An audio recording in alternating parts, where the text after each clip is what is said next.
Olá pessoal, estamos aqui nessa quarta, já esclarecendo que ontem a gente não teve o vídeo pelos motivos que eu expliquei lá no Face. Tá correria frenética pelo final do semestre. Graças a Deus hoje eu apresentei um dos últimos trabalhos, falta agora de quinta. Orem por todos os universitários, nós jovens devemos orar por nós mesmos, né? Todos nós somos universitários. Já conto com as orações para 3 provas na segunda, então... Pois é importante. E a nossa lição, Visões de Esperança, baseada no livro de Zacarias, que tem como base para memorizar, Carlos.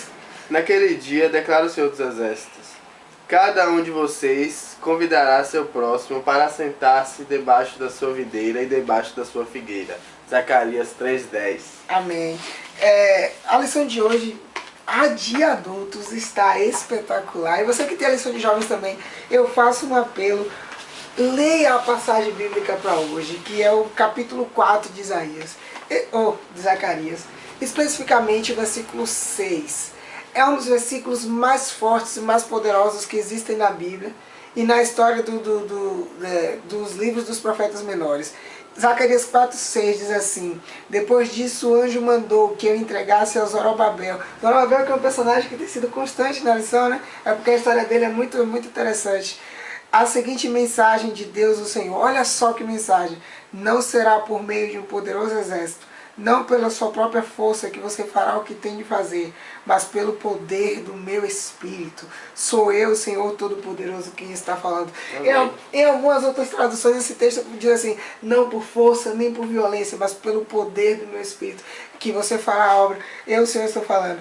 O profeta Zacarias teve uma visão, e nessa visão ele viu um candelabro que era alimentado por 2 oliveiras e que relembrava o castiçal que estava no antigo santuário que existia no deserto, quando o povo ainda não tinha conquistado Canaã. O interessante é que o vaso com seu abundante... Eu vou ler aqui, gente, porque está muito legal a lição de hoje. O vaso com seu abundante suprimento de azeite simbolizava a plenitude do poder de Deus por meio do seu Espírito. As 7 lâmpadas brilham com grande luz, um símbolo da presença permanente de Deus. Deus é a nossa luz. Olha só que simbologia maravilhosa, dissipando toda a escuridão.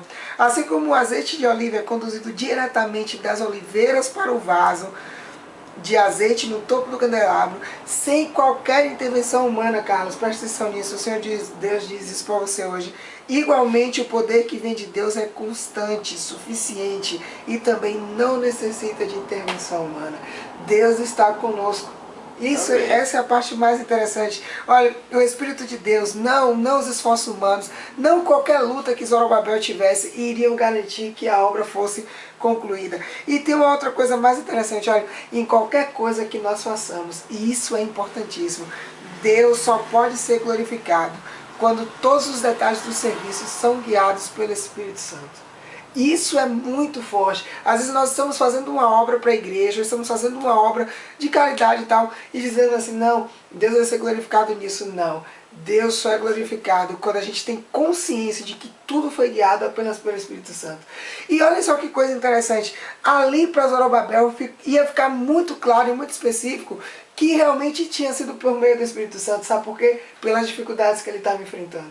Ele sabia que ele não tinha como sozinho realizar aquilo que ele iria realizar, aquilo que estava proposto para ele realizar. E por isso ele iria ver que era a ação do Espírito Santo que estava fazendo com que a obra fosse concluída. No capítulo 4 de Zacarias também tem a profecia. O profeta Zacarias chegou e disse: olha, Zorobabel vai terminar a construção do templo, e quando ele terminar, as pessoas vão dizer: Zorobabel conseguiu pelo poder de Deus, porque ele não tinha como fazer aquilo sozinho. Muito interessante. Olha só, o finalzinho da lição espetacular. Não é nem bom colocar nas palavras, porque a lição falou muito ao meu coração hoje. Deus pode nos chamar para fazer tarefas difíceis, mas pela obra de seu Espírito, Ele pode realizar seu propósito. Pelo Espírito Santo, Deus proveu o poder para realizar a sua obra hoje, assim como fez no passado. Nós temos o poder do Espírito Santo, Carlos. Amém. Eu acredito nisso. Isso é alcançado não por força ou poder humanos, mas pela atuação do Senhor, por meio dos que estão dispostos a ser usados por Ele. Quer receber o poder? Se coloque nas mãos de Deus. Apenas isso foi o que Zorobabel fez. A lição de jovens tem por título Desejo de Perdoar. Se nós tivermos um espírito inflexível, pode valer a nossa salvação, ou seja, podemos perder a eternidade por causa disso. vamos falar a respeito da inflexibilidade, principalmente em relação a perdoar. O que quer dizer perdoar? Diante de uma situação que um amigo faz alguma coisa, você perdoar, não ofendê-lo por isso, esquecer, recusar-se, né, a ficar bravo com ele por isso. Mas perdoar vai muito além disso, é deixar a raiva de lado. Muitas vezes nós dissemos, eu perdoei, mas quando nós reencontramos essa pessoa, vem à tona aquele sentimento de raiva, contra aquela pessoa, você acaba desprezando aquela pessoa por lembrar daquilo que aconteceu. Isso não é um perdão. O perdão de verdade, ele é apagado da memória, é esquecido. É o perdão que Deus quer nos dar e que deseja nos dar, né? Vindo um pouco para a visão que Zacarias teve, ele viu o sumo sacerdote Josué sendo purificado por Deus de todos os seus pecados. Assim como nós, Josué estava muito aquém do que Deus desejava que ele fosse. E para isso, para que Deus pudesse instruir Josué e guiar os caminhos dele, Deus precisaria perdoar os pecados dele primeiro e purificá-lo. É o que ele deseja fazer conosco hoje, perdoar os nossos pecados, não simplesmente perdoar, mas nos purificar, para que a partir daí nós possamos andar nos caminhos dele. Como ele disse até para Josué, como foi dito para Josué, se ele andasse nos caminhos de Deus e guardasse seus mandamentos, lhe seria dado um lugar na casa de Deus.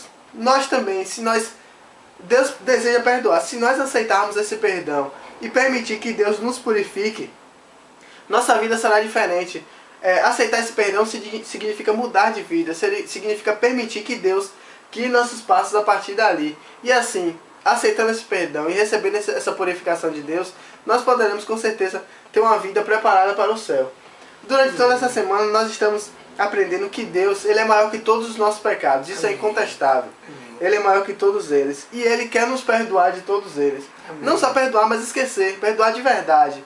Como nós já estudamos algumas semanas atrás. Lançar nas profundezas do mar e não lembrar, né? Outro ponto que nós estamos vendo. Se nós nos colocarmos na presença de Deus, assim como Josué se colocou, Ele fará uma transformação na nossa vida e conseguirá guiar a nossa vida de forma a sermos salvos e levar muitas pessoas conosco.